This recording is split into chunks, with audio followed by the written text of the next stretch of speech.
I like. Yeah.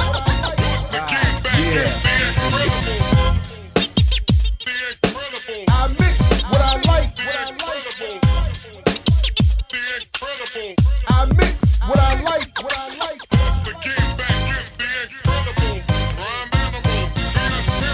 I mix what I like.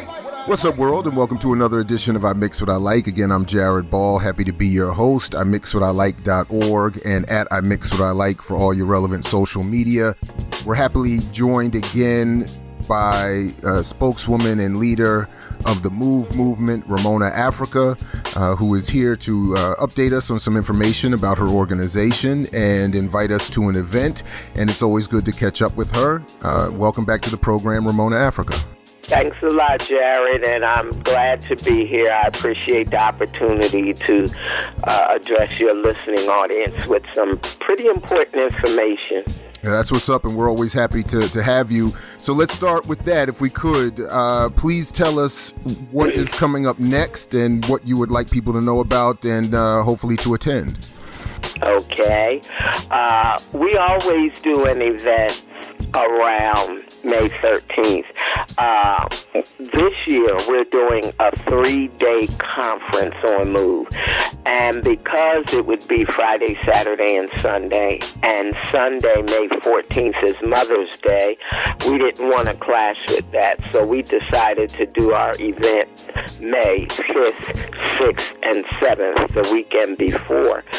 And what this 3-day conference is about, it's about MOVE deciding, I guess the word is, that it's past time for us, for MOVE, to tell people who MOVE is, what our belief is, who John Africa is, and why those running this system and those who believe in this system want to exterminate MOVE, want to get rid of us. So that's where we're starting at on Friday, May 5th, from 6 to 9 p.m. Saturday, from 10 to 6, what we're doing is delving into our history from the emergence of MOVE through May of this year. We're telling our entire story, our history.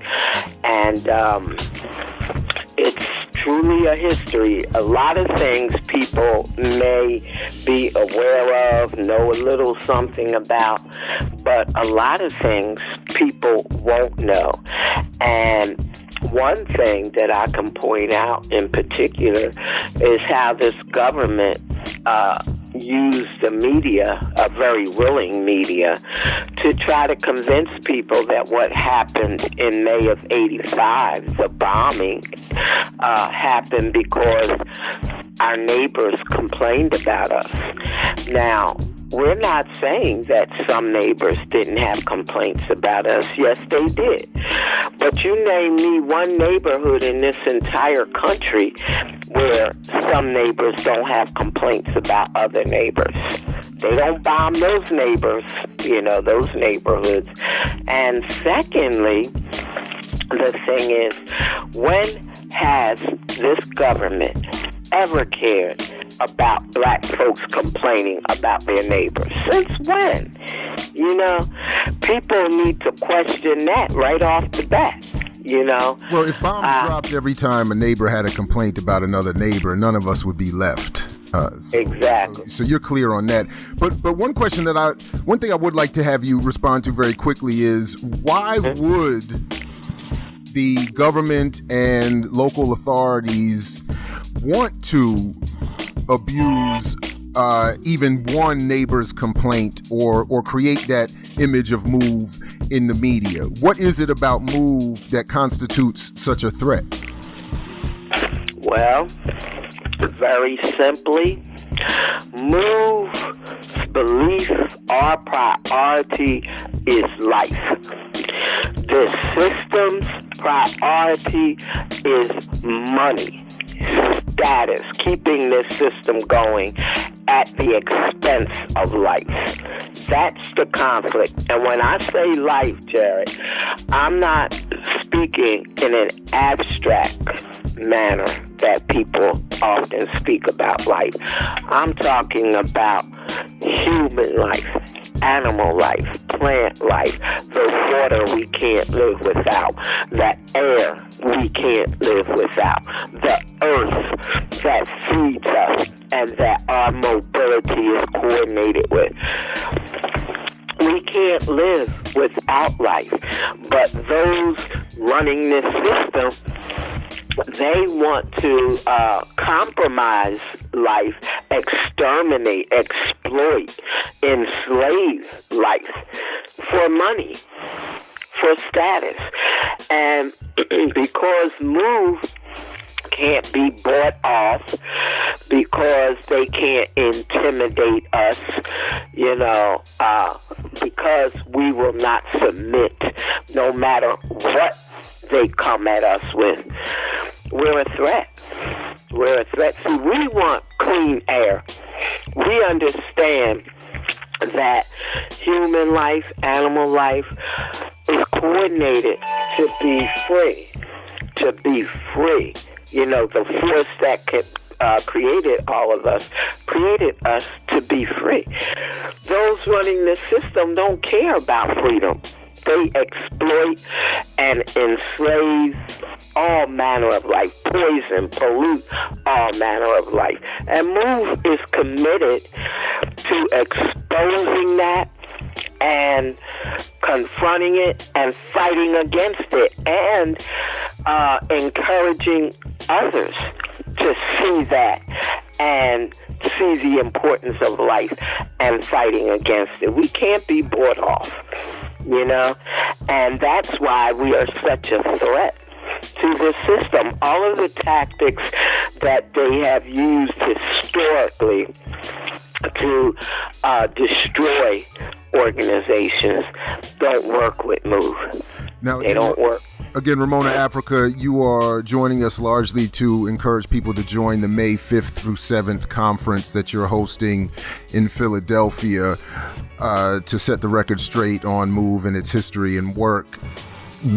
Why, again, you said you gather every year in May. If you could just take a moment and share with us and summarize quickly for us why May in particular is so important to the MOVE organization. Okay, because on Sunday, May 12th, Mother's Day of 1985, is when government officials, cops basically, on the local, state, and federal level, came out to our home and tried to kill us off.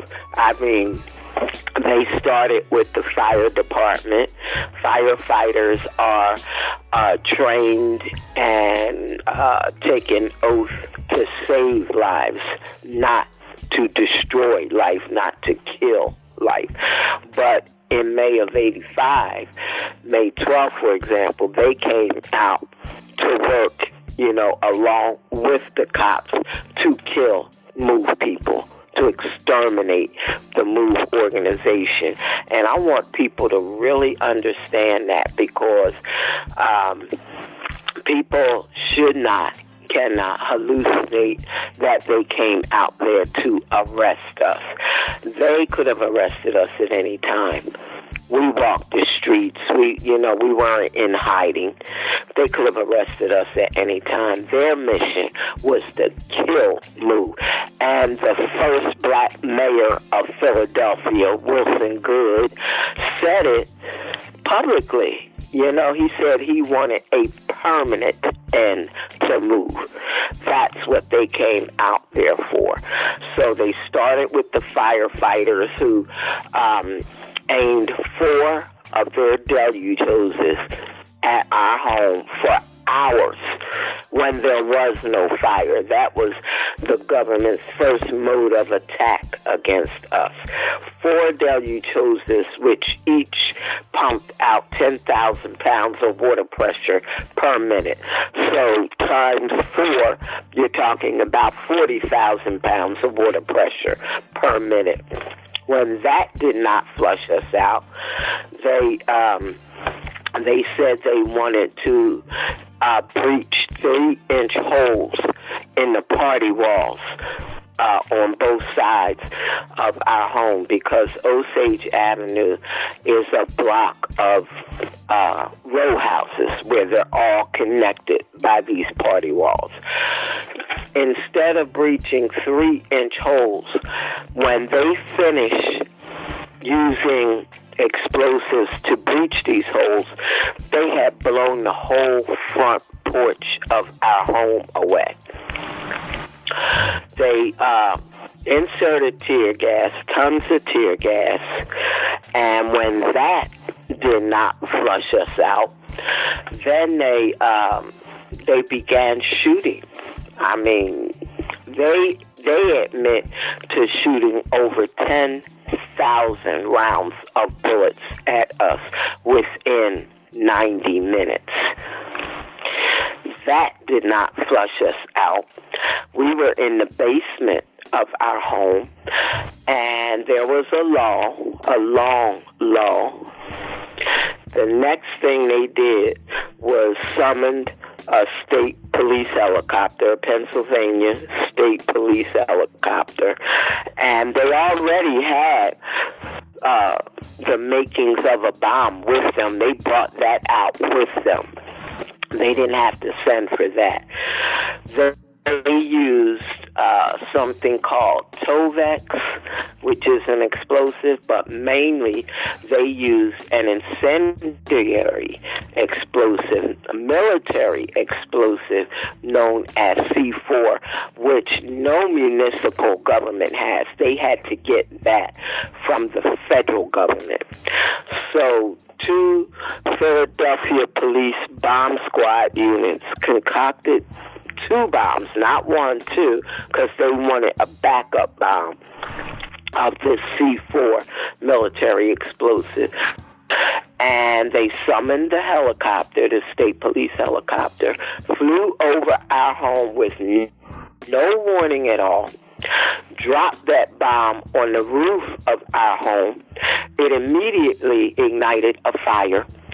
The fire department was notified, at least according to, all of the government's records, were notified immediately that there was a fire on the roof of our home.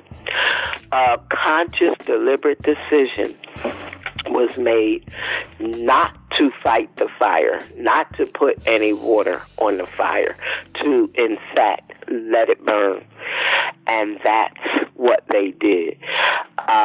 When we realized that our home was on fire, when we could hear the tree in the back of our house crackling from the fire, we immediately tried to get our children, our animals, and ourselves out of that blazing inferno. The instant the cops could see us trying to come out, we know they heard us hollering that we were coming out. We were bringing the kids out. The kids were hollering, we're coming out. They're bringing us out. That was met with a barrage of police gunfire aimed at us to try to make sure that nobody survived that bombing. As it is, 11 of my family members were burned alive and found to have bullet fragments in them. This comes from the medical examiner's office. This isn't something that just MOVE is saying. The only 2 survivors of that bombing, that massacre, is me and one of my young brothers, Ramona Africa, who has since passed. So that's why we always do something in May of May of every year. Well, Ramona Africa, we thank you very much again for joining us here at I Mix What I Like. Again, the conference is May 5th to the 7th of this year in Philadelphia, 3301 Tasker Street to be exact. We will, of course, include and attach the flyer with our outgoing messaging. And again, we thank you very much for joining us, and as always, on a move. On the move. And thanks, Jared. Anybody that has questions or whatever can contact me at 215-386-1165. Thank you. I mix what I like, what I like, what I like, what I like.